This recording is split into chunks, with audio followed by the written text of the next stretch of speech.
Salam sejahtera buat kita semuanya. Pagi ini kembali kita masuk mata pelajaran ekonomi untuk materi yang KD2 ya, 32 pertumbuhan dan pembangunan ekonomi ya, pertumbuhan dan pembangunan ekonomi. Harapan Bapak kalau kita udah masuk di pelajaran pertumbuhan dan pembangunan ekonomi ini, materi sebelumnya pendapatan nasional jangan tertinggal. Kenapa? Karena itu merupakan sebuah kelanjutan ya, sebuah siklus yang harus kamu hadapi, bahwa setelah pendapatan nasional maka kamu mengerti pendapatan pertumbuhan ekonomi dan perkembangannya. Ya, oke, tetap semangat.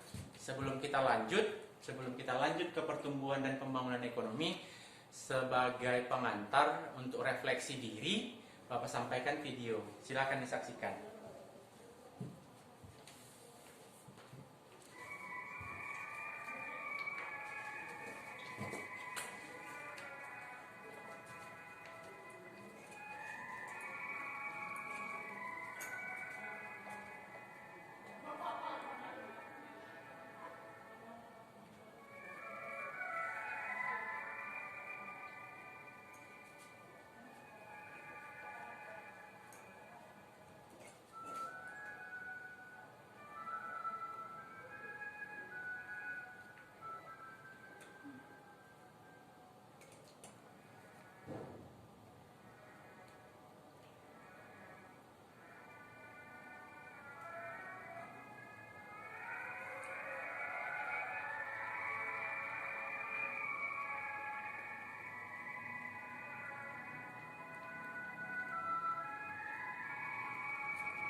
Oke, demikian.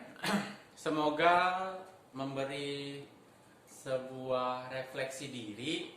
Tempatkan diri Anda, sering-seringlah bersyukur ya, bahwa segala sesuatu yang kamu dapat itu adalah anugerah terindah. Oke, kita masuk yang pertama, pertumbuhan ekonomi. Oke. Coba perhatikan. Pertumbuhan ekonomi atau economic growth yaitu proses peningkatan produksi barang dan jasa dalam kegiatan ekonomi masyarakat, kenaikan pendapatan nasional dari tahun ke tahun, ya. Proses peningkatan produksi barang dan jasa dalam kegiatan ekonomi masyarakat dan kenaikan pendapatan nasional dari tahun ke tahun. Tingkat pertumbuhan ekonomi bisa dihitung, growth sama dengan GNP tahun ke N dikurang GNP tahun ke N kurang 1 per GNP tahun ke N kurang 1 dikali 100%. Ya, pertumbuhan ekonomi itu biasa diukur dalam bentuk persentase. Ya, pertumbuhan ekonomi biasa diukur dalam bentuk persentase. Dan pertumbuhan ini untuk mengkaji, ya, apakah itu merupakan data yang sebenarnya? Perhatikan ini bawah. Untuk mengubah pertumbuhan ekonomi nominal menjadi pertumbuhan ekonomi real atau yang sebenarnya, maka pertumbuhan ekonomi harus dideflasikan menurut harga yang berlaku dengan menggunakan indeks harga. Nanti kita akan pelajari di materi selanjutnya indeks harga.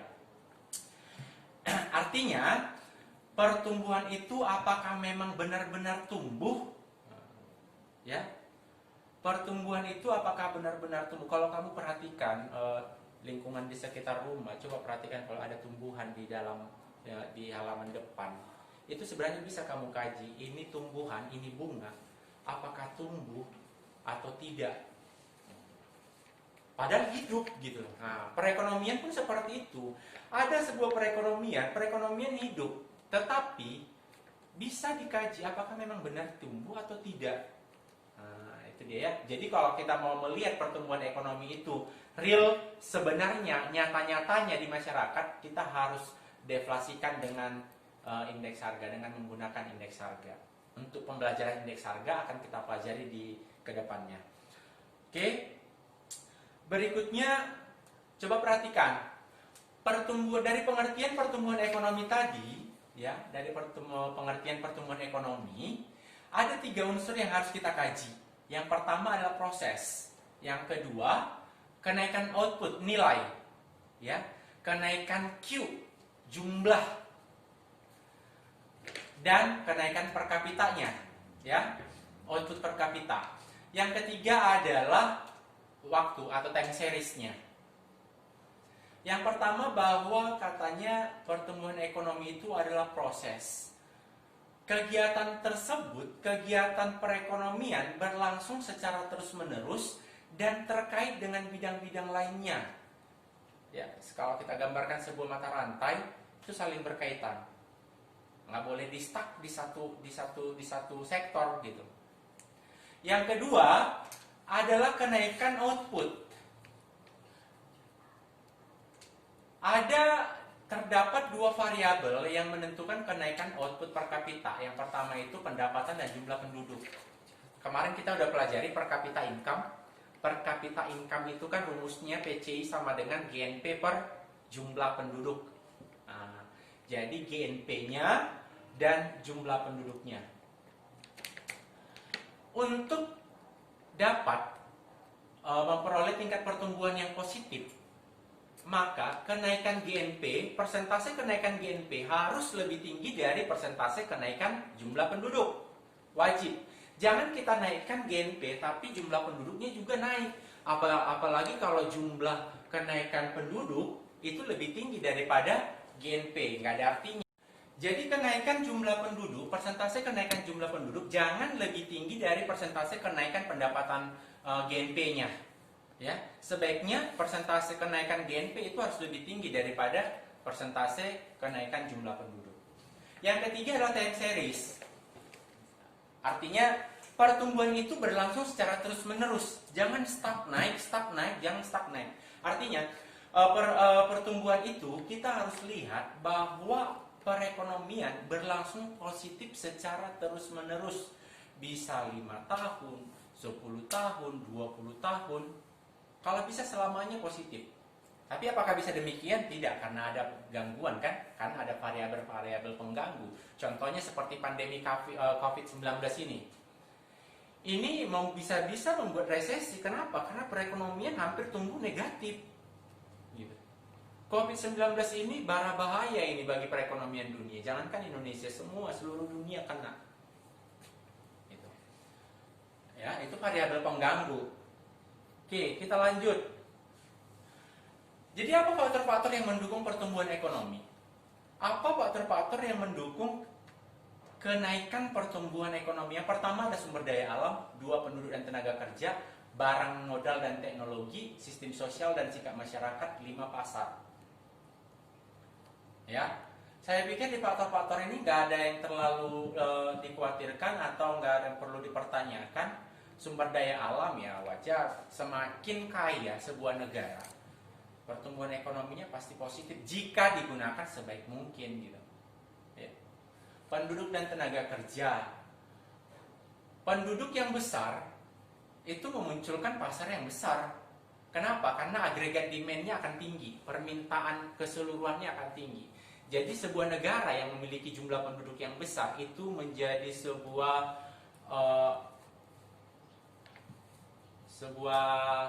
pangsa pasar yang dilirik. Dilirik siapa? Dilirik negara-negara. Kenapa? Karena permintaannya besar. Indonesia itu termasuk peringkat ketiga atau keempat itu pengguna internet. Kenapa? Karena memang pasarnya jumlah penduduknya besar. hampir seluruh masyarakat remaja, ya, orang dewasa itu pasti menghabiskan 70.000 sampai 100.000 hanya untuk konsumsi pakai data setiap bulannya.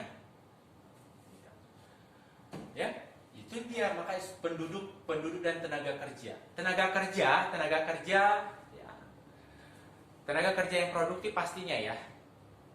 Jangan pula tenaga kerja yang tidak produktif. Kalau tenaga kerja yang tidak produktif itu bisa-bisa memunculkan beban sosial yang tinggi.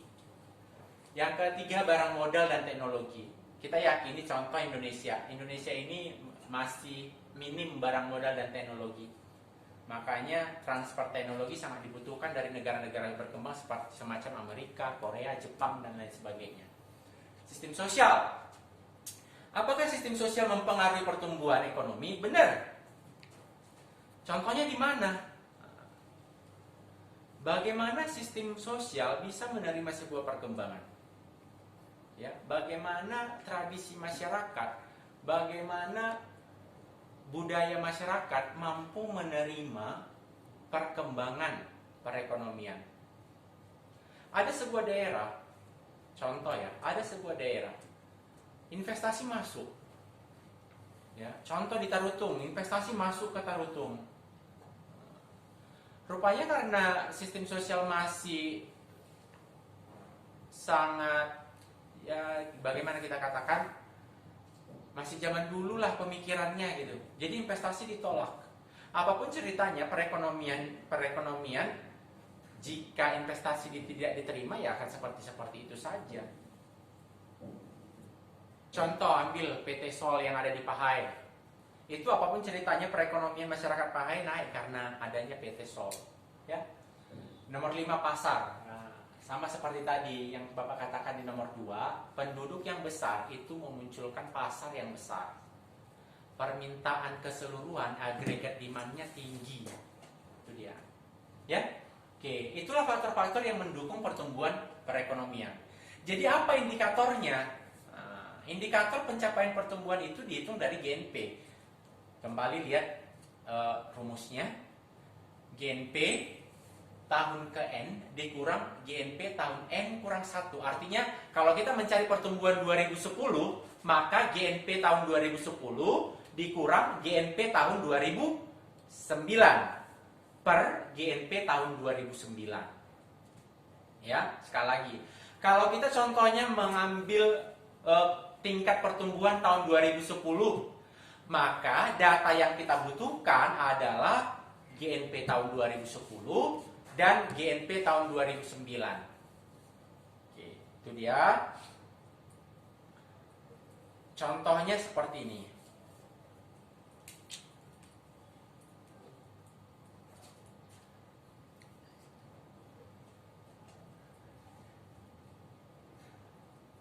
Contoh,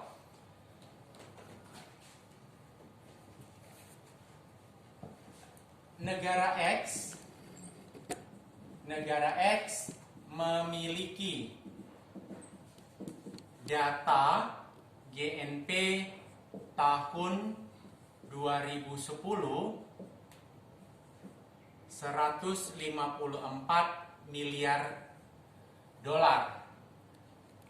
dan GNP tahun 2009 $138 miliar.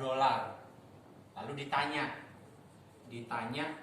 hitung berapa kenaikan pertumbuhan ekonomi negara X. Solusinya, growth sama dengan GNP 2010 dikurang GNP 2009 per GNP 2009 dikali 100%. Berapa ini? 154 miliar dikurang 138 miliar per 138 miliar. Nah, kali 100%. Oke, berapa ini? 154 dikurang 138. 16 miliar dolar per 138 miliar dolar kali 100% sama dengan, ayo, kira-kira berapa?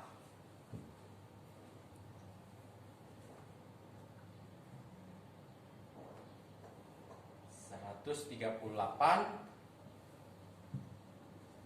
11,59%. Maka kenaikan atau pertumbuhan perekonomian negara X dengan data sebagai berikut sebesar 11,59. Demikian contoh untuk perhitungan pendapatan nasional. Berikutnya kita masuk ke teori pertumbuhan ekonomi. Kalau teori pertumbuhan ekonomi ini baca saja sebenarnya bisa ya dipahami. Yang pertama ada teori ekonomi historis. Teori ekonomi historis bisa Friedrich List, ada pakar ekonomi Karl Butcher, ada Warner Sombart, ada Bruno Hildebrand, ada Walt Whitman Rostow. Oke, kata Friedrich List bahwa pertumbuhan ekonomi didasarkan pada teknik berproduksi. Ya, teknik berproduksi. Nanti kamu cari teknik-teknik berproduksi menurut Friedrich List itu seperti apa? Ada berburu mengembara, ya, mengembara beternak. Nah, nanti kamu cari ya. Cari nanti tambahan ilmunya teknik berproduksi menurut Friedrich List. Oke, yang kedua Karl Butcher. Menurut Karl Butcher bahwa pertumbuhan ekonomi didasarkan pada hubungan konsumen dan produsen. Ya, sama. Nanti kamu cari juga hubungan konsumen dan produsen teori pertumbuhan menurut Karl Butcher itu seperti apa. Yang ketiga ada Warner Sombart, pertumbuhan ekonomi didasarkan pada tahap pembentukan modal, ya. Yang keempat ada Bruno Hildebrand, pertumbuhan ekonomi didasarkan pada teknik pertukaran barang. Nah, teknik pertukaran barang.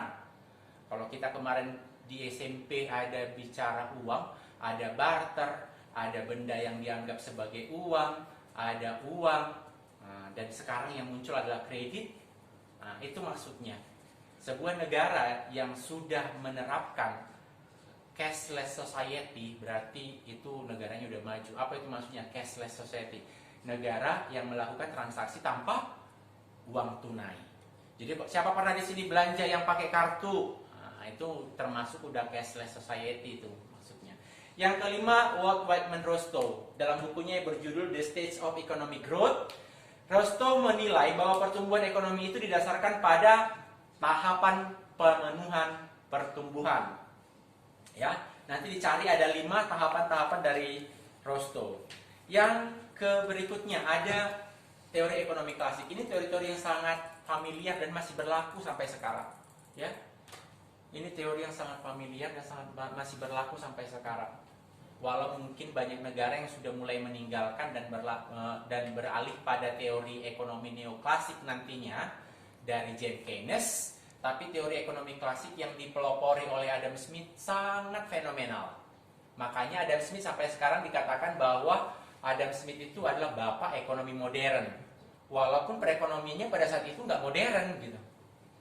Ekonomi klasik yang diperkenalkan Adam Smith dimunculkan saat sebuah buku diterbitkan dengan judul An Inquiry into the Nature and Causes of the Wealth of Nations tahun 1776. Dengan semboyan laissez-passer, ya. Katanya bahwa sistem ekonomi liberal menuju pertumbuhan ekonomi. Ingat, sistem ekonomi liberal waktu pelajaran kelas 10, ya.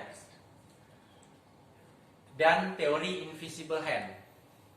Ya, silakan dibuka lagi kembali bukunya kelas 10, sistem ekonomi liberal. Yang kedua David Ricardo. David Ricardo ini merupakan murid dari Adam Smith.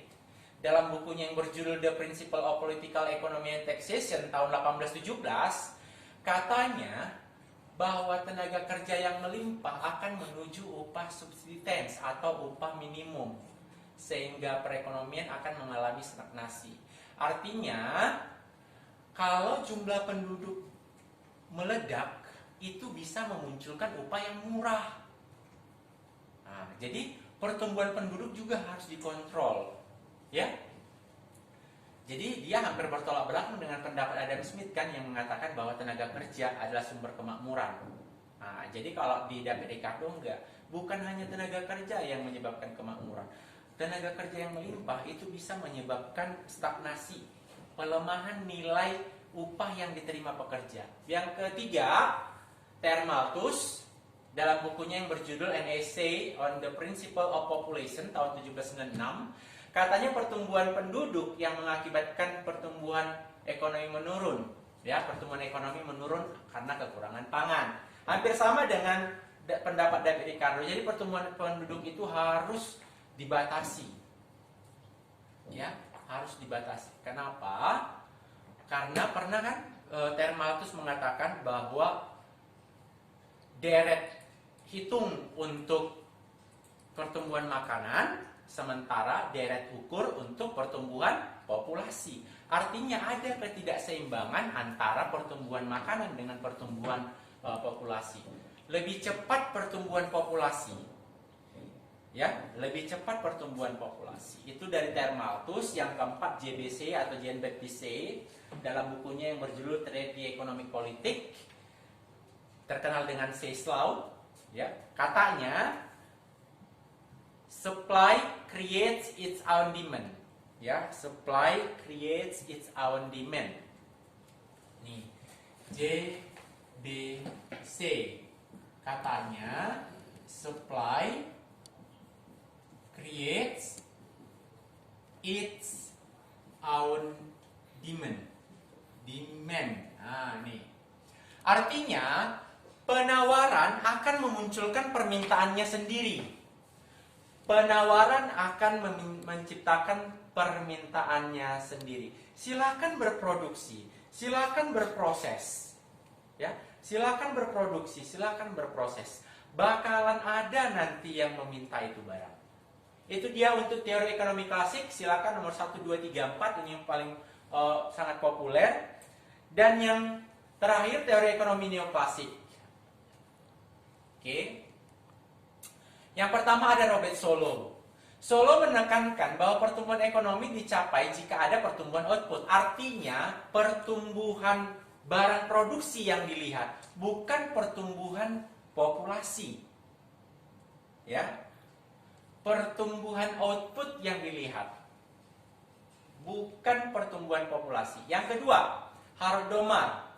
Harold Domar menekankan bahwa pertumbuhan ekonomi yang mantap atau pertumbuhan ekonomi yang bagus itu didasarkan pada pembentukan modal. Semakin besar modalnya, maka semakin bagus pertumbuhan ekonominya.